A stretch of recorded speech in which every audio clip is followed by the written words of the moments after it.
हे friends, welcome back to my channel. तर हा व्हिडिओ आहे शिवांशच्या बड्डे प्रिपरेशनचा. बड्डेसाठी डायनासोर थीम करायची ठरली होती, कारण शिवांशला डायनासोर फार आवडतात. तर डेकोरेशनसाठी आम्ही डायनासोर काही आणले होते रेडीमेड, बट त्याची खूप इच्छा होती की डायनासोर घरी बनवायचे. मग काय सुमित गेले रद्दीच्या दुकानात आणि तिथून मोठे मोठे कार्डबोर्ड शीट आणले आणि त्यावर आम्ही डायनासोर ड्रॉ केले आणि कट केले. तर ड्रॉइंग आणि कटिंगचं काम शिवांशकडे होतं आणि शिवांश बघा किती छान असा डायनासोर काढतोय. जे मी डेकोरेशनसाठी आणले होते रेडीमेड डायनासोर, तो बघून जसा तसा तो डायनासोर काढतोय. त्याची ड्रॉइंग खूप छान आहे आणि डायनासोर तर पर्सनली त्याला खूप जास्त आवडतात. सो त्याची इच्छा होती घरी बनवायची, म्हणून सुमित म्हटले आपण बनवूया घरी, त्याची एवढी इच्छा आहे तर. आणि आम्ही ते बनवायला सुरुवात केली. तर जोपर्यंत त्यांनी कटिंग आणि ड्रॉइंग केली तोपर्यंत मी सेल्फी पॉईंट बनवून घेतला.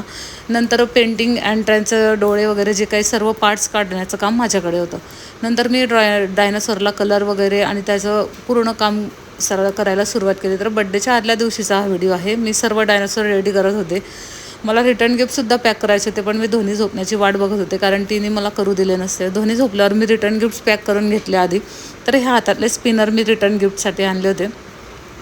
नंतर डायनासोरचं काम रात्री मी कंप्लीट केलं, जे राहिलं होतं ते. आणि दुसऱ्या दिवशी बड्डेच्या दिवशीसुद्धा छोटं मोठं जे काम मला आठवलं ते करून घेतलं डायनासोरचं कंप्लीट.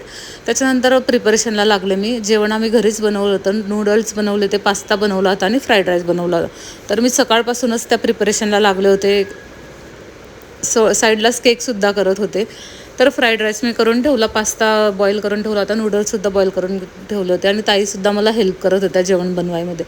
नंतर साईडला आमचं डेकोरेशन, केक तर मी प्रिपेअर करायचा होता, मला व्होल्कॅनो बनवायचा होता, त्यावर फक्त तो राहिला होता. अशी एकामागे एक आम्ही सर्व कामं करून घेतली. तर याचा पुढचा जो पार्ट आहे मी नेक्स्ट व्लॉगमध्ये शेअर करेल. तर थँक्स फॉर वॉचिंग. नक्की बघत राहा. सबस्क्राईब करायला विसरू नका.